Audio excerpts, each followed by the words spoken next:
नमस्कार। ANB news के इस खास बुलेटिन में आप सभी का स्वागत है। मैं हूं आपके साथ पल्लवी राजपूत। इस बुलेटिन में हम आप तक पहुंचाते हैं देश से जुड़ी 3 बड़ी खबरें। तो चलिए शुरुआत करते हैं आज के टॉप 3 बुलेटिन की।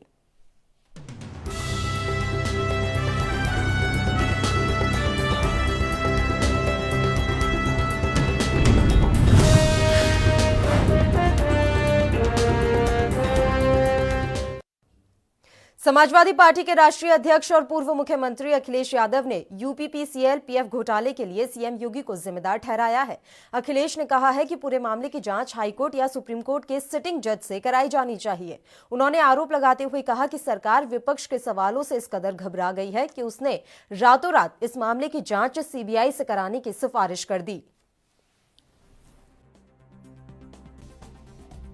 एफआईआर जिसने भी देखी होगी, एफआईआर की कॉपी में सब कुछ दिखाई दे रहा है। जो एफआईआर दर्ज हुई है सरकार की तरफ से, वो ये भी एफआईआर दिखा रही है कि किस दिन पैसा दिया गया है, डीएचएफएल को किस दिन भुगतान हुआ है, ये एफआईआर की कॉपी में है। जिस समय पैसा भुगतान हुआ है डीएचएफएल को, उत्तर प्रदेश के कर्मचारियों का, प्रोविडेंट फंड का, उस समय उत्तर प्रदेश में समाजवादी सरकार नहीं थी। समाजवादी सरकार के समय पर एक भी पैसा डीएचएफएल को नहीं दिया गया।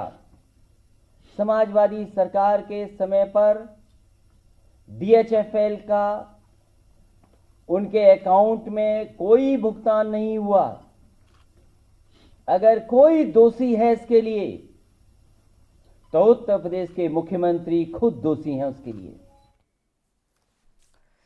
इस मुद्दे पर बातचीत करने के लिए रजा रिजवी, राजनीतिक विश्लेषक, इस समय फोन लाइन पर हमारे साथ जुड़े हुए हैं। रिजवी साहब, बहुत बहुत स्वागत है सर आपका एएनबी न्यूज में। धन्यवाद। सर, यूपीपीसीएल का जो ये मामला है उस पे सरकार बहुत जबरदस्त घिरती हुई नजर आ रही है। जल्दी से आपकी एक प्रतिक्रिया चाहेंगे।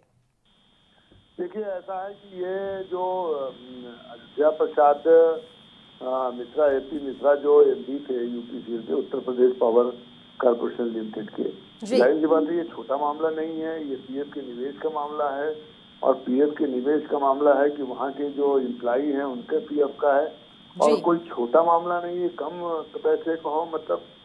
और ये सही है कि अभी अखिलेश ने भी प्रेस कॉन्फ्रेंस की, और प्रेस कॉन्फ्रेंस करने के बाद सरकार को घेरा है उन्होंने, लेकिन ये बड़ा मामला है और इसका जो है अच्छे ढंग से सरकार ने उसको उजागर करने की कोशिश की और उजागर हुई, और सरकार ने जो है वो सीबीआई को भी जांच के लिए लिखा है। और जाहिर सी बात है कि अगर मतलब ये कैसे हो गया और इतना बड़ा ये क्या मतलब। अच्छा, अखिलेश जी तो पूरे सरकार को कटघरे में रख रहे हैं, लेकिन सरकार ने खुद जो है वो कटघरे में होती तो सीबीआई की जांच की नहीं देती कि सीबीआई की जांच कराते। और इसमें अरेस्टिंग हुई है, ऐसा नहीं कि अरेस्ट नहीं हुई, इसको भी अरेस्ट किया गया है। जो पावर कॉर्पोरेशन के एक्स एमडी हैं मिस्टर प्रसाद एपी मिश्रा जी, उनको भी अरेस्ट किया है।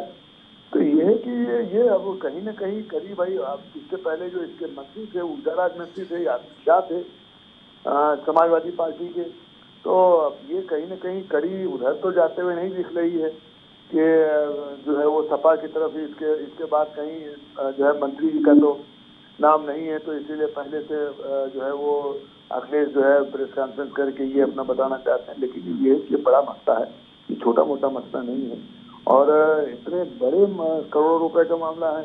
जी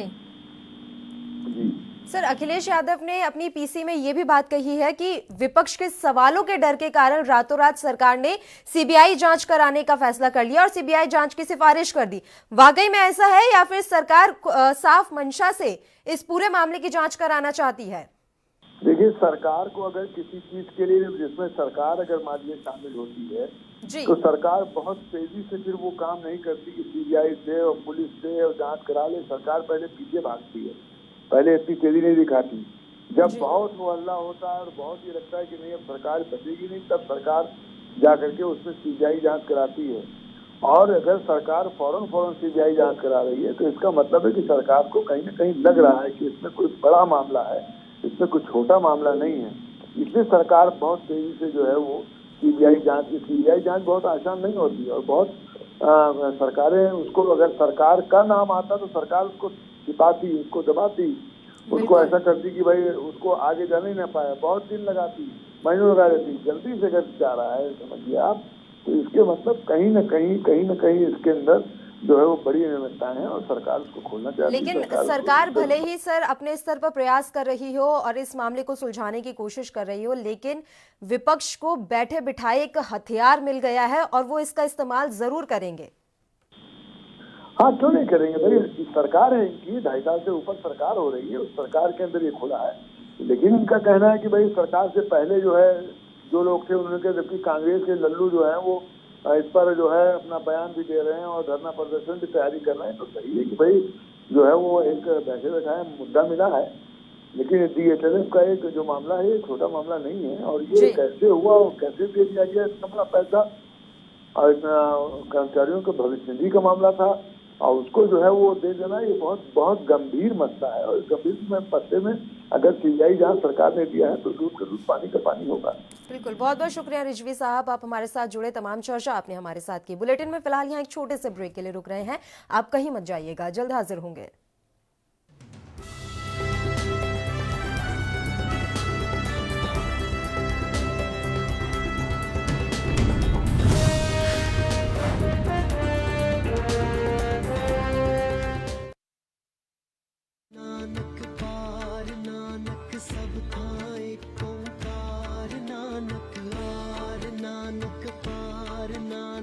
ਇਹ ਮੁਕੱਦਸ ਸਥਾਨ ਜਿੱਥੇ ਸਿੱਖ ਧਰਮ ਦੇ ਬਾਨੀ ਗੁਰੂ ਨਾਨਕ ਸਾਹਿਬ 1469 ਦੇ ਵਿੱਚ ਪੈਦਾ ਹੋਏ। ਸਿੱਖ ਧਰਮ ਦਾ ਬਹੁਤ ਹੀ ਇੱਕ ਮਹਾਨ ਔਰ ਮੁਕੱਦਸ ਜਗ੍ਹਾ, ਪੂਰੀ ਦੁਨੀਆ ਦੇ ਲੋਕ ਤਰਸਦੇ ਨੇ ਇੱਥੇ ਆਉਣ ਵਾਸਤੇ ਔਰ ਰੋਜ਼ਾਨਾ ਆਪਣੀ 2 ਵਕਤ ਦੀ ਇਬਾਦਤ ਦੇ ਵਿੱਚ ਰੱਬ ਦੇ ਹਜ਼ੂਰੇ ਦੁਆ ਕਰਦੇ ਨੇ ਕਿ ਸਾਨੂੰ ਆਪਣੀ ਜ਼ਿੰਦਗੀ ਦੇ ਵਿੱਚ ਇੱਕ ਵਾਰੀ ਨਨਕਾਣਾ ਸਾਹਿਬ ਮੱਥਾ ਟੇਕਣ ਦਾ ਮੌਕਾ ਮਿਲੇ। ਗੁਰੂ ਸਾਹਿਬ ਨੇ ਆਪਣਾ ਬਚਪਨ ਇੱਥੇ ਹੀ ਗੁਜ਼ਾਰਿਆ। ਜੋ ਪੂਰੀ ਦੁਨੀਆ ਦੇ ਵਿੱਚ ਲੋਕ ਆਬਾਦ ਨੇ ਗੁਰੂ ਨਾਨਕ ਦੇਵ ਜੀ ਨੂੰ ਮੰਨਣ ਵਾਲੇ, ਇਸ ਮੁਕੱਦਸ ਦਿਨ ਨੂੰ ਜੋ ਸਾਡੀ ਜ਼ਿੰਦਗੀ ਵਿੱਚ ਆ ਰਿਹਾ, ਸਾਡੇ 500 ਸਾਲਾ ਬਾਬਾ ਜੀ ਦਾ ਜਨਮ ਦਿਨ, ਨਨਕਾਣਾ ਸਾਹਿਬ ਆ ਕੇ ਆਪਣੇ ਜੋ ਸ਼ਰਧਾ ਹੈ ਉਹ ਗੁਰੂ ਸਾਹਿਬ ਨੂੰ ਭੇਟ ਕਰੋ।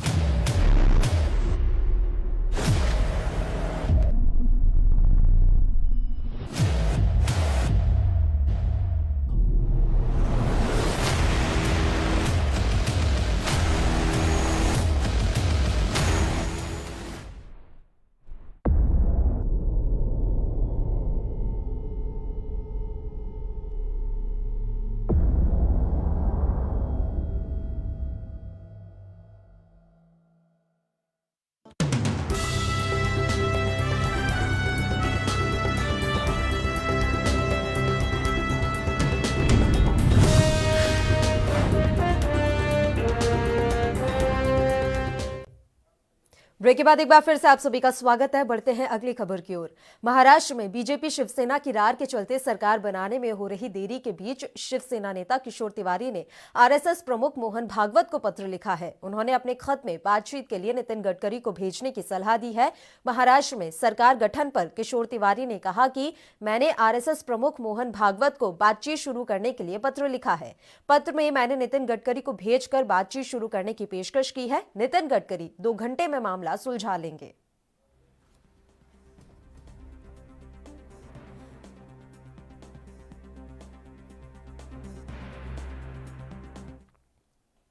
इस मुद्दे पर बातचीत के लिए बीजेपी से प्रवक्ता संजय सिंह जी इस समय फोन लाइन पर हमारे साथ जुड़े हुए हैं। संजय जी, बहुत बहुत स्वागत है सर आपका एएनबी न्यूज में। संजय सिंह जी से हमारा संपर्क टूट गया, हम फिर से उनसे बातचीत करने की कोशिश करेंगे। तो आपको बता दें कि महाराष्ट्र में बीजेपी शिवसेना की रार के चलते सरकार बनाने में हो रही देरी के बीच शिवसेना नेता किशोर तिवारी ने आरएसएस प्रमुख मोहन भागवत को पत्र लिखा है। उन्होंने अपने खत में बातचीत के लिए नितिन गडकरी को भेजने की सलाह दी है। महाराष्ट्र में सरकार गठन पर किशोर तिवारी ने कहा कि मैंने आरएसएस प्रमुख मोहन भागवत को बातचीत शुरू करने के लिए पत्र लिखा है। पत्र में मैंने नितिन गडकरी को भेजकर बातचीत शुरू करने की पेशकश की है। नितिन गडकरी 2 घंटे में मामला सुलझा लेंगे। तो आपको बता दें कि महाराष्ट्र में बीजेपी शिवसेना की रार लगातार बढ़ती ही जा रही है और इसके चलते जो सरकार गठन का जो कार्य है वो धीरे धीरे देरी की ओर अग्रसर हो रहा है। सरकार बन ही नहीं रही है और लगातार इसमें देरी हो रही है। इन सब के बीच शिवसेना नेता किशोर तिवारी ने आरएसएस प्रमुख मोहन भागवत को पत्र लिखा है और उन्होंने अपने पत्र में बातचीत के लिए नितिन गडकरी को भेजने की सलाह दी है। किशोर तिवारी ने कहा कि मैंने आरएसएस प्रमुख मोहन भागवत को बातचीत शुरू करने के लिए पत्र लिखा है। पत्र में मैंने नितिन गडकरी को भेजकर बातचीत शुरू करने की पेशकश की है। नितिन गडकरी 2 घंटे में मामला सुलझा देंगे। तो महाराष्ट्र में बीजेपी शिवसेना की रार के चलते सरकार बनाने में हो रही देरी के बीच शिवसेना नेता किशोर तिवारी ने आरएसएस प्रमुख मोहन भागवत को पत्र लिखा है। उन्होंने अपने पत्र में बातचीत के लिए नितिन गडकरी को भेजने की सलाह दी है। बीजेपी प्रवक्ता संजय सिंह जी एक बार फिर से फोन लाइन पर हमारे साथ जुड़े हुए हैं। संजय सिंह जी, बहुत बहुत स्वागत है सर आपका एएनबी न्यूज में। धन्यवाद सर, शिवसेना नेता किशोर तिवारी ने आरएसएस प्रमुख मोहन भागवत को पत्र लिखा है कि जो महाराष्ट्र में सरकार गठन को लेकर देरी हो रही है उस पे वो बातचीत के लिए पहल करें। आपकी प्रतिक्रिया? देखिए, पहली बात तो पत्र क्या है वो पत्र मैंने देखा नहीं है। दूसरी बात है किशोर तिवारी कौन है मैं जानता नहीं, पहली बार मैं ये नाम सुनता हूं जी। और पत्र भी मैंने देखा नहीं है, इसलिए उस पर ज्यादा मैं कुछ आपको बोल नहीं पाऊंगा। सर, इस तरह की खबरें मिल रही है तो उन खबरों पर तो आप प्रतिक्रिया दे ही सकते हैं। जब वो नितिन गडकरी तक का नाम सुझा रहे हैं कि वो बातचीत के लिए आ गया है तो शायद इस मसले का हल 2 घंटे के भीतर ही निकल आए। देखिए, ऐसा है कि बहुत सारे लोग हैं, बहुत तरह के प्रस्ताव दे सकते हैं जी। अब वो किसका प्रस्ताव है क्या है जिसके बारे में कोई जानता ही नहीं, उसके बारे में क्या कहा जाए। जी। लेकिन ये है कि ये जो यहाँ की समस्या है ये हल होने जा रही है और बहुत जल्द आप देखेंगे यहाँ पे भारतीय जनता पार्टी और शिवसेना की सरकार स्थापित हो जाएगी तो देवेंद्र फडणवीस की मुख्यमंत्री पद की शपथ लेंगे। संजय सिंह जी, आपकी बात मान भी लेते हैं कि आप किसी किशोर तिवारी को नहीं जानते, इस पत्र के बारे में आपको जानकारी नहीं है, लेकिन जिस तरह की सूत्रों के हवाले से खबर मिल रही है कि नितिन गडकरी का नाम सुझाया गया है तो बड़ा सवाल बनता है कि आखिरकार शिवसेना को बीजेपी की ही क्यों जरूरत पड़ी कि अगर मामला भी सुलझाना है तो बीजेपी के ही मंत्री नितिन गडकरी आकर सुलझाएंगे। देखिए, इस प्रश्न का जवाब तो शिवसेना को देना पड़ेगा। हम कैसे दे सकते हैं इस प्रश्न का जवाब? जी। इस प्रश्न का जवाब तो शिवसेना को देना पड़ेगा और वो प्रश्न ये है कि भाई शिवसेना जानती है किशोर तिवारी कौन है। सर, महाराष्ट्र में सरकार गठन को लेकर आप क्या राय रखते हैं कि आखिर कब तक जो है सरकार गठन हो पाएगा या ये रार ऐसी ही बढ़ती जाएगी? नहीं, अगले 2 दिनों में महाराष्ट्र में भारतीय जनता पार्टी की शिवसेना की देवेंद्र फडणवीस जी के नेतृत्व में आप सरकार देखेंगे। पहले 5 तारीख सर सामने आ रही थी कि 5 तारीख को देवेंद्र फडणवीस शपथ ले लेंगे, स्टेडियम तक बुक हो गया था, लेकिन आज 5 तारीख है और इस तरह का कोई भी अभी तक तो खबर हम लोगों को नहीं मिल पाई है। महाराष्ट्र की जनता भी इंतजार कर रही है और कहीं ना कहीं जनादेश का अपमान की बात लगातार कांग्रेस की ओर से कही जा रही है। देखिए, है कि एक बात यथार्थ सत्य है कि सरकार स्थापना करने में थोड़ी देरी हुई है जी। उसकी वजह ये है कि भारतीय जनता पार्टी ने अपनी तरफ से अपने गठबंधन के साथी शिवसेना को अपना प्रस्ताव भेजा है। जी सर, आप गठबंधन का धर्म निभा रहे हैं लेकिन सामने से कोई पॉजिटिव रिस्पांस नहीं मिल पा रहा है, जिस वजह से असमंजस की जो स्थिति है वो लगातार बनी हुई है। आप मुझसे पूछ रहे हैं तो मेरी पूरी बात सुन लीजिए आप। मैं यही कह रहा हूं कि कोई हमारा गठबंधन के राजनीति का सबसे पुराना साथी, अब हमने अपना एक प्रस्ताव भेजा है शिवसेना को, शिवसेना ने अभी तक उस प्रस्ताव पे कोई उत्तर नहीं दिया है। हम शिवसेना को छोड़ नहीं सकते, हम गठबंधन के सबसे पुराने साथी हैं, इसलिए हम आखिरी समय तक अपना प्रयास कर रहे हैं और आखिरी समय तक हम शिवसेना के साथ हमारी बातचीत होकर इसका हल निकल रहा है, ये प्रयास में लगे हुए हैं और मुझे पूरा विश्वास है कि आने वाले 2 दिनों में हमारी मुख्यमंत्री पद की शपथ हो जाएगी और भारतीय जनता पार्टी और शिवसेना की सरकार बनेगी। आज की डेट सर डिसाइड की गई थी, लगातार खबरें मिल रही थी, जब 5 नवंबर की डेट डिसाइड हुई थी तो फिर आज क्यों शपथ ग्रहण नहीं हुआ, और अगर नहीं हुआ तो देरी किस बात की हो रही है? आज मीडिया ने डिसाइड की थी। स्टेडियम किसने बुक किया था सर? स्टेडियम भी मीडिया ने बुक किया था क्या? आज की जो डेट आप लोग बता रहे हैं ये मीडिया ने डिसाइड की हुई डेट है। भाई मैं कह रहा हूं कि अगर शिवसेना ने तुरंत रिस्पांस कर दिया होता तो ये परेशानी ही सामने ना आती। मैं तो आपको कारण ही बता रहा हूँ जी। कि हमने अपना प्रस्ताव शिवसेना को दिया हुआ है, लेकिन शिवसेना की तरफ से उस प्रस्ताव का कोई जवाब नहीं आने की वजह से ये देरी हो रही है। लेकिन फिर भी मैं आपसे कह रहा हूँ कि आज हमारे पार्टी के नेताओं की मीटिंग हुई है, उनकी भी मीटिंग हुई है, शिवसेना वालों की भी, और आगे आने वाले 2 दिनों में भारतीय जनता पार्टी और शिवसेना की सरकार बन जाएगी। देवेंद्र फडणवीस जी मुख्यमंत्री पद की शपथ लेंगे। ठीक है, बहुत बहुत शुक्रिया संजय सिंह जी, आप हमारे साथ जुड़े, तमाम चर्चा आपने हमारे साथ की। तो आपको बता दें कि महाराष्ट्र में बीजेपी और शिवसेना के बीच बढ़ती रार के चलते सरकार गठन में देरी हो रही है, और इन सब के बीच शिवसेना के नेता किशोर तिवारी ने आरएसएस प्रमुख मोहन भागवत को पत्र लिखकर नितिन गडकरी का नाम सुझाया है कि उन्हें बातचीत के लिए आगे भेजें और इस मसले का हल करें। फिलहाल यहाँ एक छोटे से ब्रेक के लिए रुकेंगे, आप कहीं मत जाइएगा, जल्द हाजिर होंगे।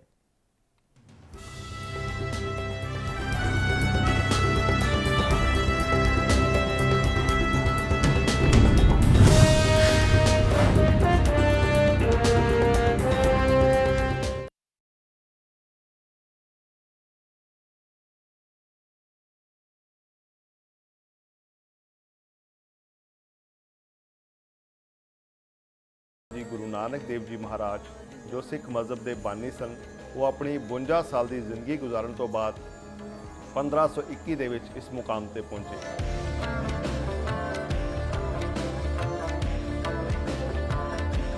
बाबा जी गुरु नानक साहब ने इस जगह नूं करतारपुर साहब का नाम दे के करतारपुर साहब के नाम तो नगर बसाया, पिंड बसाया, शहर बसाया।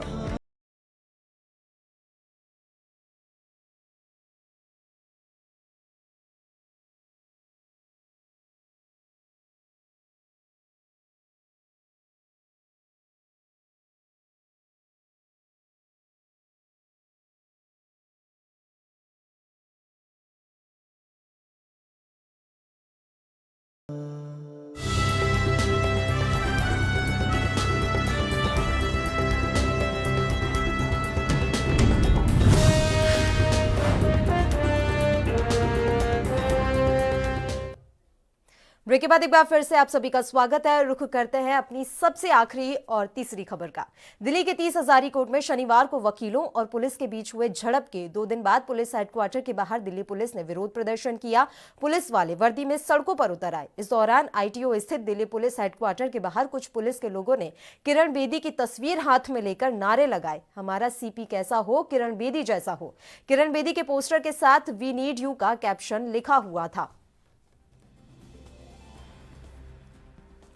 तो दिल्ली के 30 हजारीकोट में शनिवार को वकीलों और पुलिस के बीच हुए झड़प के 2 दिन बाद पुलिस हेडक्वार्टर के बाहर दिल्ली पुलिस ने विरोध प्रदर्शन किया। पुलिस वाले वर्दी में सड़कों पर उतर आए। इस दौरान आईटीओ स्थित दिल्ली पुलिस हेडक्वार्टर के बाहर कुछ पुलिस के लोगों ने किरण बेदी की तस्वीर हाथ में लेकर नारे लगाए कि हमारा सीपी कैसा हो, किरण बेदी जैसा हो। किरण बेदी के पोस्टर के साथ वी नीड यू का कैप्शन लिखा हुआ था।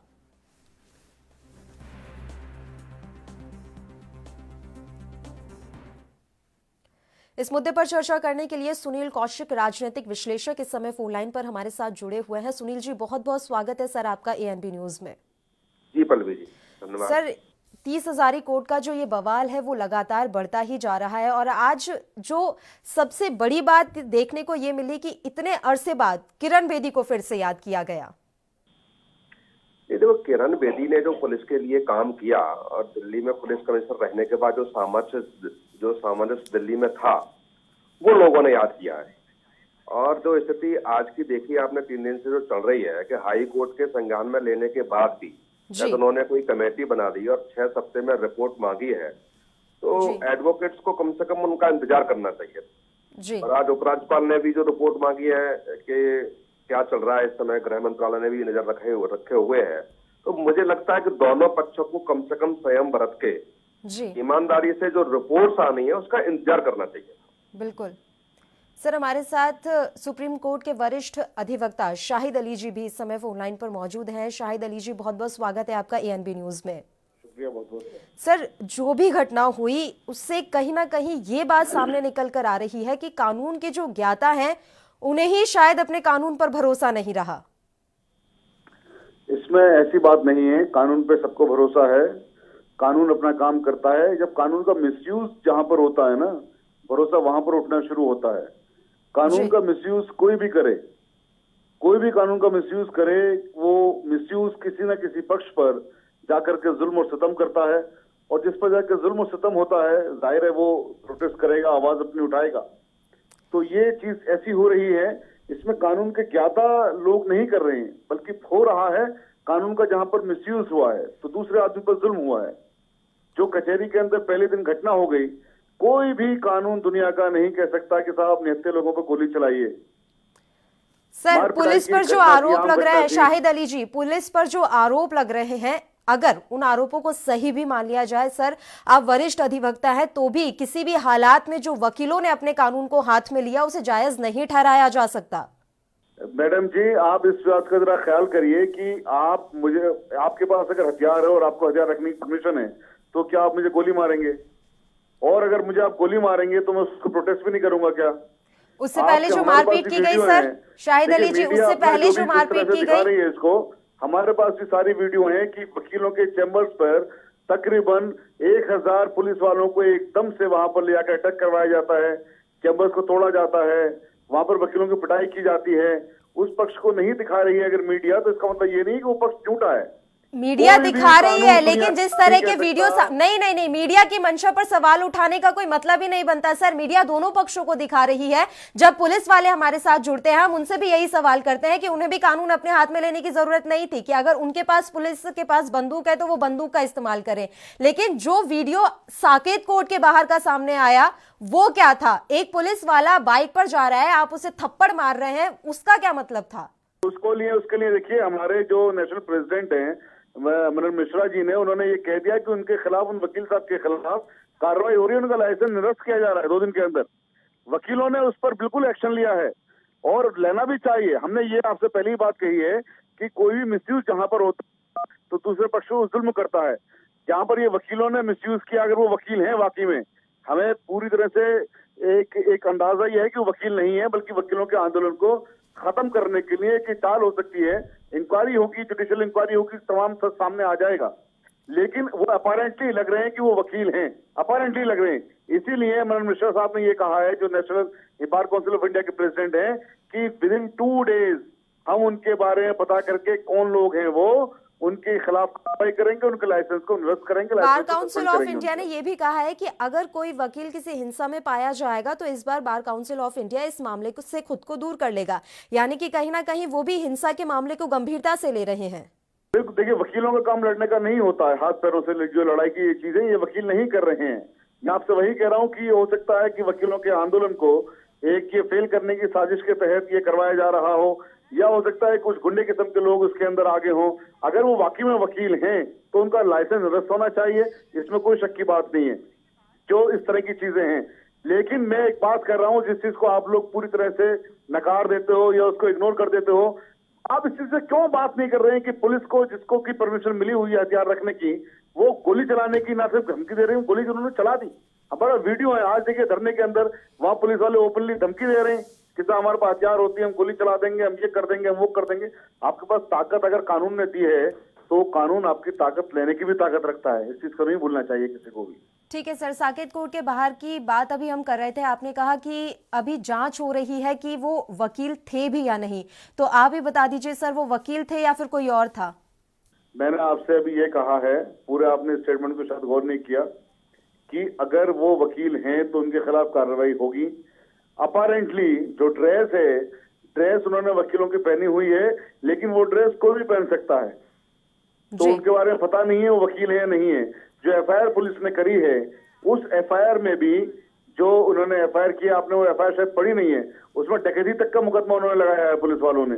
खैर, हम उस चीज पर नहीं जा रहे हैं, किसने गलती करी है उसको उसकी सजा मिलनी चाहिए, लेकिन आप इसको इक्वेट गोली मारने से कहां से कर लेंगे? आप उस चीज से बात क्यों नहीं कर रहे हैं आप लोग जरा सी भी, कि जो पुलिस गोली चला रही है वकीलों के ऊपर, और जो आपने गाड़ियां जलाई उसका क्या, शाहिद अली जी? और जो आपने गाड़ियां जलाई उसका क्या? क्या जलाई? आपने जो गाड़ियां जलाई उसका क्या? आप गाड़ी जलाने को गोली चलाने से इक्वेट कर लेंगे? क्या पुलिस वाले घायल नहीं हुए इस मुठभेड़, जो भी आप लोगों के बीच में लड़ाई हुई, क्या उसमें पुलिसकर्मी घायल नहीं हुए? शाहिद अली जी, क्या उसमें पुलिसकर्मी घायल नहीं हुए? क्या सिर्फ वकील ही घायल हुए? हमारे पास है, जो फुटेज हमारे पास है, हमने भी देखे हैं, भी जलाई हैं गाड़ियां, वकीलों ने भी चलाई हैं, गाड़ियां पुलिस वालों ने भी चलाई हैं। मेरी सिर्फ इतनी सी बात है कि कोई भी कानून आपको गोली चलाने का हक नहीं देता है निहत्थे लोगों पर, और अगर आप गोली चलाते हैं निहत्थे लोगों पर तो फिर कानून आपकी खबर लेने का काम भी करेगा। जो ठीक है, कानून यानी अपना कि काम फिर कर रहा कानून है, के ज्ञाता कानून जब अपने हाथ में अपना लेने का कर भी रहा काम है, करेंगे। तो ठीक है शाहिद अली जी, बहुत बहुत शुक्रिया, आप हमारे साथ जुड़े। सुनील जी, आपका भी बहुत बहुत शुक्रिया तमाम चर्चा करने के लिए। फिलहाल के लिए हमारे साथ इस बुलेटिन में इतना ही, मुझे दीजिए इजाजत। देश प्रदेश की तमाम अहम खबरों के लिए आप बने रहिए ANB न्यूज के साथ। नमस्कार।